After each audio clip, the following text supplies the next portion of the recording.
Last week, I told you high school baseball recruiting is never going back to normal. And boom, 4 days later, a federal judge made it worse. Friday night, a judge in Colorado ordered the NCAA to grant a fifth year of eligibility to an entire class of college athletes, class wide, 2026 class, everybody who started college in 2022. And nobody, not one school, added a single roster spot.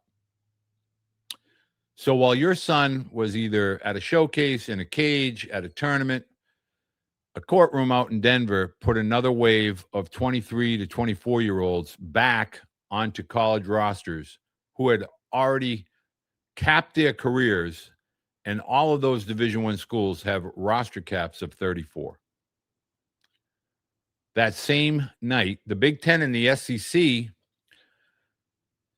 kind of signed on to the bill that's been sitting on the Senate floor for the past week, a bill the president of the NCAA is publicly begging Congress to pass because he says the courts have made college sports ungovernable. I'm not spending tonight reproving that the system changed. You already know that. Tonight, I am telling you what happened in the last 5 days, and I'm going to spend most of this next hour on the thing almost nobody in this industry is talking about. The one lane that just got less crowded this year instead of more. So let's start with Friday. Let's start with what happened on Friday.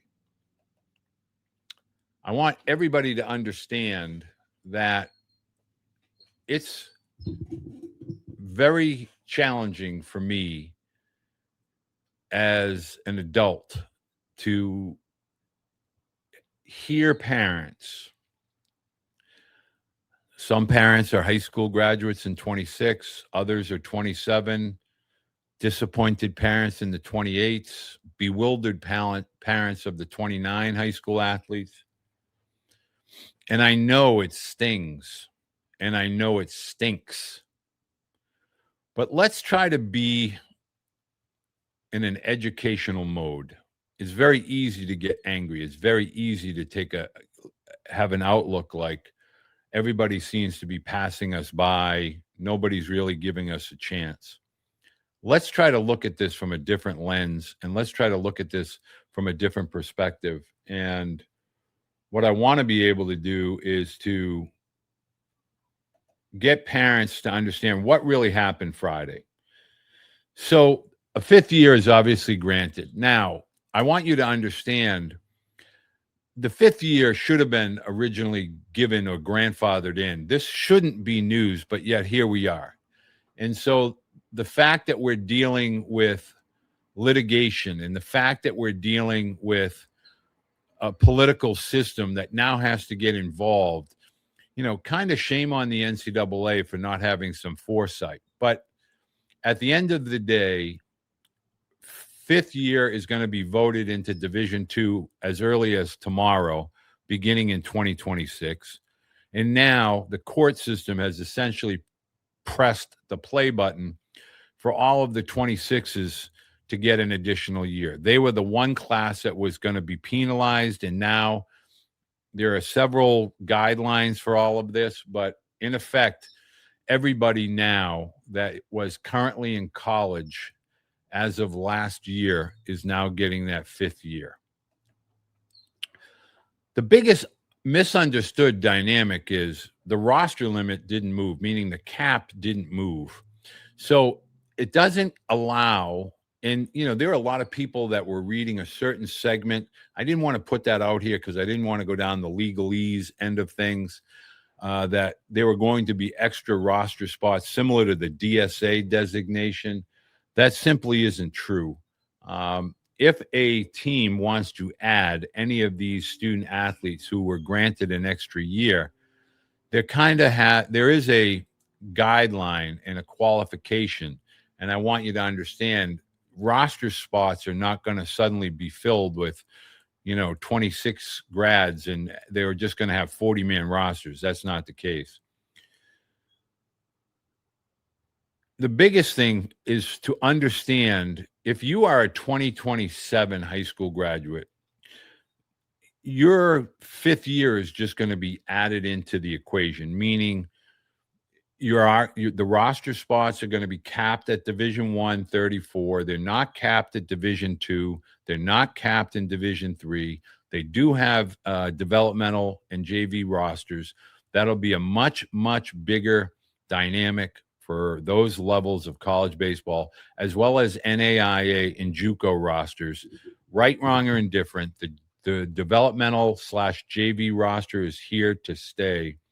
And the one thing to really begin to understand is they're stacked. The 27s that go into the spring of 28, you have to begin to understand you're dealing with 5 years of roster construction from 5 classes instead of 4.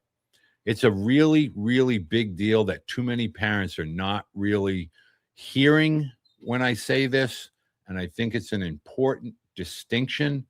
And I think more and more athletes have to really hear and understand and wrap their brains around that. So I want parents to understand this year, the toothpaste is out of the tube. Coaches got kind of caught off guard. I don't think you're going to see a lot of reconstruction. There's not a lot of clarity yet as far as the guys coming back through a portal window. Next year, however, they're going to begin to plan their roster construction over the class for 5 years. Your incoming freshman, sophomore, junior, senior, grad year, fifth year, whatever we want to call it.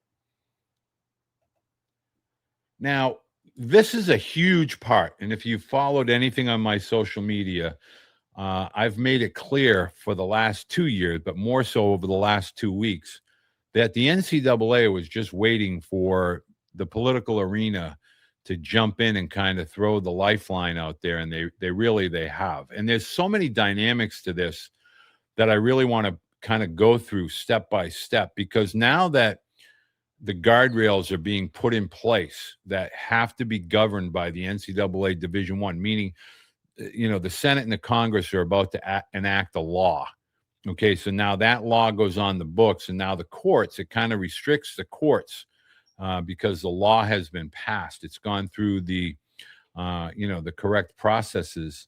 And now you have the president, the Congress, and the Senate that have all voted on this. Or they will be voting on this. It is now getting pushed. I don't know if the recess will occur and if they'll get to it before summer recess or after summer recess.